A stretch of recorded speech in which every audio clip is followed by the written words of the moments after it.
In this martial arts class, you'll discover the secret to using a walking cane for self-defense. Grab your walking cane and follow me. Start with the cane in your right hand. The long side is gonna come out of your thumb.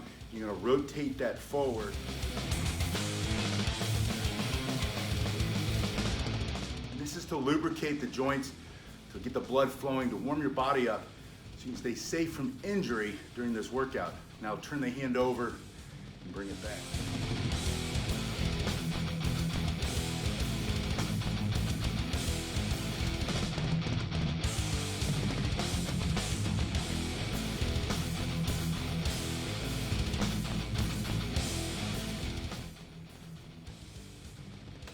Go back to that first spin and add the second spin. First spin, second spin. I'm gonna do this about 30 seconds to 2 minutes as a warm up, and then put it in the other hand. Same thing, forward spin, across the body, put them together.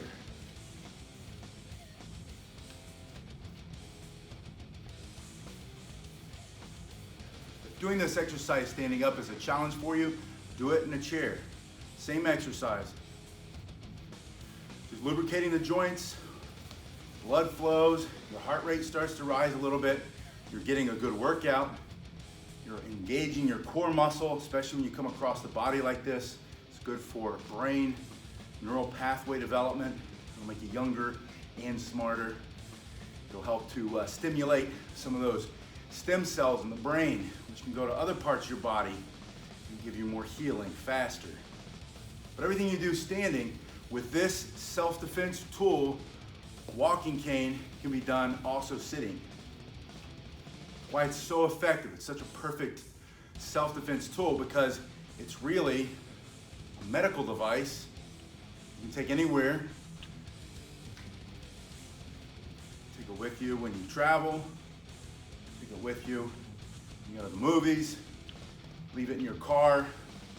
And it's there to help you move around. It's there for mobility's sake. It's there because you need it. And you don't need a doctor to say that you need it. You don't need anything like that. But that's what it's for. And then, when you have to, your hands are up, stop, stay back, and then you can strike. Now that you're warmed up, put it back in the right hand, step forward with the right foot, and bring it up. Let it slide down a little bit. So it just slides a little. Now from here, the other hand comes up and you're saying stop, stay back, get away from me. And then if they don't, you have that first basic strike. That's what you're gonna practice now. But from this position, you have to be here first. I want you to train your brain to get into this mental picture. Looking like this, you feel the threat, you sense the threat, you see the threat, and you just step into it a little bit before it comes too close. Stay back, and then there's that first strike. So from here, step, strike. Make sure you give that verbal command. It's a command, it's not a request. I'm not saying, hey, it hurts my feelings when you punch me or stab me with a knife. I'm saying, stay back, I have every right to defend myself. And then you strike when they don't stay back. So from here, first strike, bring it up to that other shoulder across the body, and there's the second strike. So from here, 1, 2, come back. You can hear, I'm not holding back. I don't want you to hold back. Once you're warmed up, always practice with full intensity for 2 reasons. You're gonna get stronger, faster. You're gonna learn the motion better. But the second reason is it's gonna make a link between your brain and your body, so that when you really need it, you've trained with that intensity and it's gonna come out. As soon as the threat comes in, you get in that position and then defend yourself. Now, 2 more strikes. I'm coming down in this X motion and I'm gonna turn my hand under so the palm is facing up, and that's gonna lock that staff. It's gonna keep it from peeling out of my hand. If I just bring it up this way, I've seen people tell you, do it this way. You can, I won't, because that peels it. As soon as you hit something hard, runs into resistance. It's like an old G.I. Joe action figure. Peels your fingers out. 1, 2, turn your hand under, 3, 4. If you're old enough to know that G.I. Joe reference, good for you. Bring it up, 1, 2, 3, 4. One more time, stepping in, 1, 2, 3, 4. Now 5 and 6, just straight over, and straight back. So you're here in this position. Remember, I always want you to come back here, start here, step up, stop. 1, 2, 3, 4, 5, 6. You're giving a verbal command. Stop, stay back. I will defend myself. Let everybody else around you see what's going on. For 2 reasons again. 1, they can come help you out. 2, when they are sitting in front of the judge and they're being questioned by the attorneys, they can say, hey, he was defending himself. He was using a cane, for goodness sake. His hand was up. He said stop. The other guy was aggressive, thought he was a big target, came after him anyway. That's the story, because that's the truth. You have this, you're walking, it helps your mobility. You see the threat. Maybe it's not a person, maybe it's an animal, like a dog on the loose in the neighborhood. And you step here and you tell the dog, and you mean it, stay back. A lot of times that works, right? But either way, you're not gonna let that nasty pit bull who's been abused and maltreated latch onto your arm and rip chunks of your skin away. You're gonna bring it up. Now you're down, just in that position. Right through the snout, right? Right across the face. I don't advocate violence against animals, but I also advocate for your safety and self-defense. Your right to walk around your neighborhood and not worry about somebody's vicious dog coming after you. You have a walking cane that doubles as a self-defense tool. This is how you defend yourself. You're here, 1, 2, 3, 4, 5, 6, last strike, straight down the middle. Just like that, straight down the middle, right? Whatever you can hit, straight down the middle. Right there, whether it's high, it's a person, it's low, it's that rabid animal, take care of it. Take care of yourself. Put it in the other hand, same thing. Step with the left. 1, 2, there's the X. 3, 4, coming up, cross and back, bam, straight down the middle. And then a little bit more juice. Turn it up.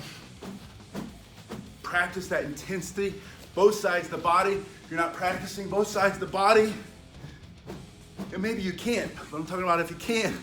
If you're not practicing both sides with that intensity, this arm gets injured for some reason, you can't use it, or maybe they're on this side, and you've got to switch hands real quick.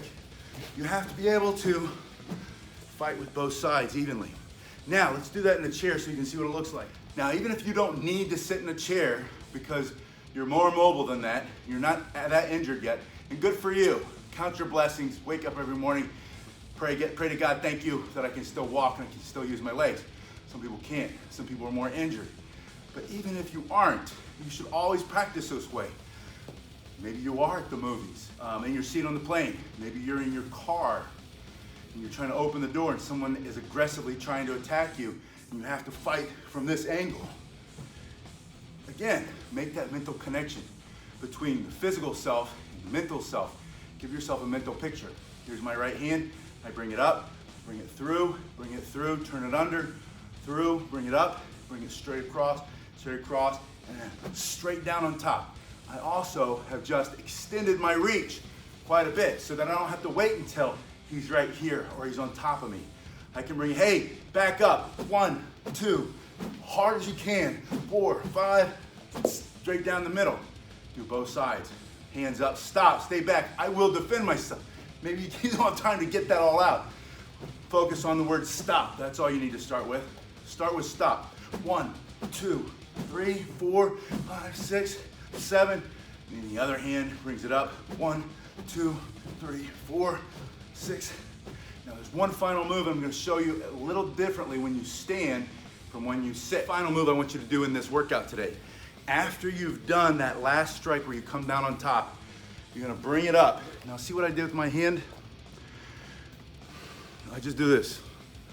This is a very strong position for me. If I bring my elbow out, it's a very weak position because it's going to focus everything on the back of my shoulder. Just like this. You're very strong here. From here, I did that last strike, and then I just bring it up. Just like that. My other hand comes onto it. You served in the military.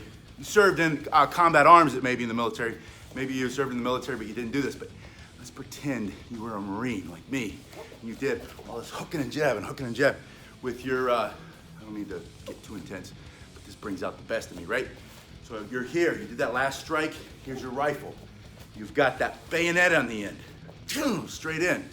Now, this is self-defense. You will defend yourself because it's your right. Put your hands at, hey, stay back.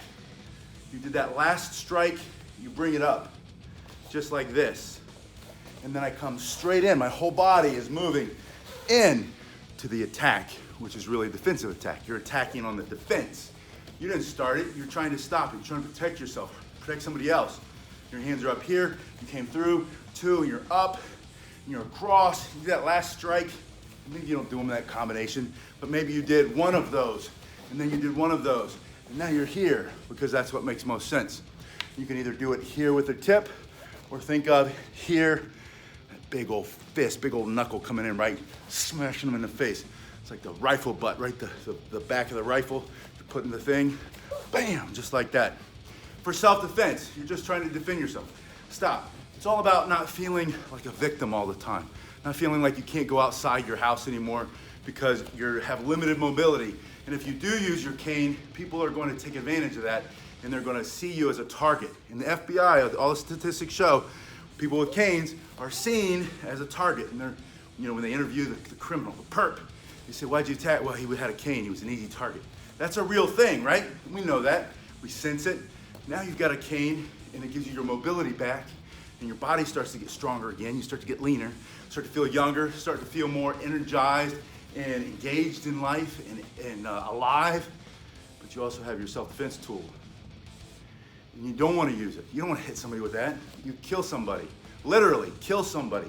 You can open their flesh. You can compress the flesh against the skin. You can cause all kinds of bursting injuries. You can break the bones. You can break the ribs. You can send the rib into the lung, they're coughing up blood, they can't breathe because they're drowning in. It's all self-defense, right? But that's what this is. It gives you back a little bit of a sense that you can defend yourself and you don't have to be so much afraid of what might happen, right? You're being proactive. And you're saying, okay, that might happen, but here's how I'm gonna respond to it. I'm gonna have a response to that thing that might happen, probably never will. But if it does, here's how I'm gonna respond to it. Here's what that last strike looks like from a seated position. Same thing, starts here. If you can, add the other hand, but you don't necessarily need it, just push. Okay, from the seated position, your bum, your body is anchored here. You've got a nice anchor for this leverage to push in. Now, when you step and you do it from this position, then you have more leverage, right? When you're doing that. But from this seated position, this is also going to be effective. If you have it in the other hand and this is what's coming forward, same thing. But it's this idea that your elbow's up in this stronger position and you're just pushing straight forward. So it's 1, 2, 3, 4, 5, 6. You smash them on the head, and then if you can, 2 hands. If not, at least 1 hand, and then you're out.